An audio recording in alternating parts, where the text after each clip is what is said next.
Can you install iOS 17 public beta on iPhone 8? So let's get started.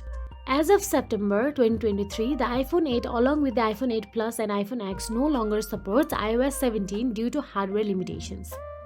These models are stock on iOS 16 and will not receive the iOS 17 update or any subsequent major updates. The iPhone 8 uses older hardware that does not meet the performance requirements for the new features and optimizations in iOS 17. Apple has a policy of ending major software support for devices after around 5 to 6 years from the release date. The iPhone 8 was released in 2017 and as of 2023, Apple typically discontinues updates for devices older than this range.